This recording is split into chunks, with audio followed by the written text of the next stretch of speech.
Well, good Saturday evening to you, and thanks as always for being with us.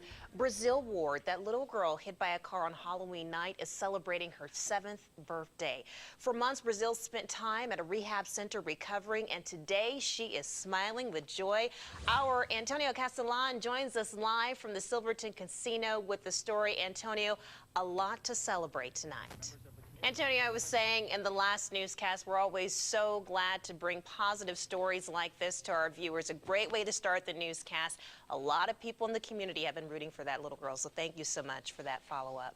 Rancher Cliven Bundy's dispute over his cattle grazing on public lands without a permit, it got a little more personal today. He says one of his sons was arrested around 4:30 along State Route 170. Bundy said his son was parked along the road and was attempting to do some filming when 11 agents pulled up. They told him he was not inside the designated First Amendment area and was arrested. Well, Metro is investigating a possible homicide in the northeast part of the town. A call came in just before 8:45 last night. The caller said there was a dead or injured person outside of a home near Cary and Hollywood. Well, 5 vehicles were destroyed after a fire this morning at a truck yard on the west side of the valley. Clark County firefighters responded to a fire just before 9:30 a.m. at Penske Trucking on West Hacienda. Officers across our valley are being honored for their work to prevent deaths on valley roads. Special stop DUI handcuffs were presented to the top DUI arresting officers from local law enforcement agencies. Well, authorities say they have new leads in the case of that missing Malaysian jetliner that disappeared nearly a month ago. As Scott Thompson tells us, the leads are promising, but also deepen the mystery. About 100 people were arrested and 44 taken to the hospital after an unauthorized street party ended in chaos in Southern California. The Deltopia gathering in Isla Vista Saturday night drew huge crowds, apparently got out of control.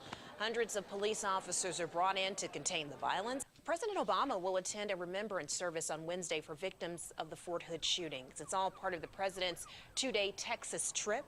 On Wednesday, the president will also appear at a Democratic Party fundraiser in Houston. There's new hope if you suffer from chronic lower limb pain, how you could qualify for a study to treat a health condition.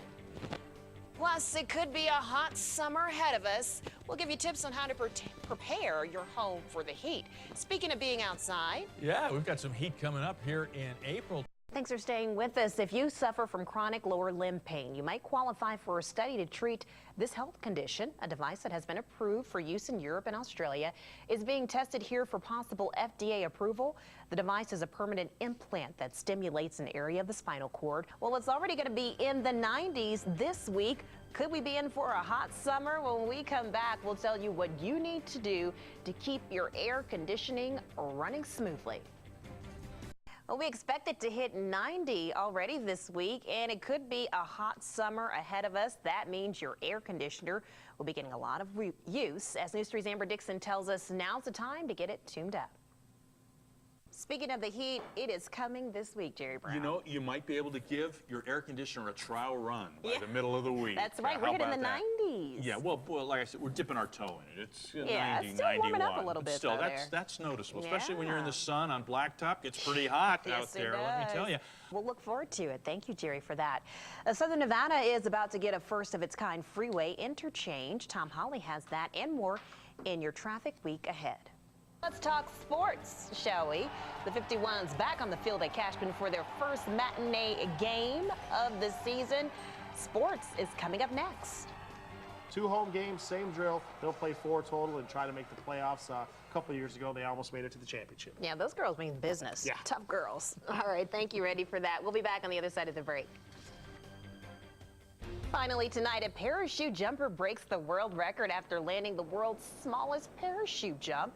On Saturday, 35-year-old Ernesto Ganza leaped from over 13,000 feet in the air, completing a required set of routines within 4 minutes before landing successfully at a designated spot. It always takes guts to do that.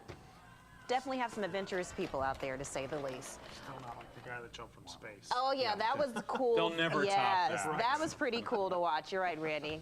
Kudos to that. All right, thank you so much for joining us for News 3 Nightly at 6. Be sure to tune in tonight at 11. And for all of your day's news, weather, and sports, you can always log onto our website. That, of course, is mynews3.com. Hope to see you at 11.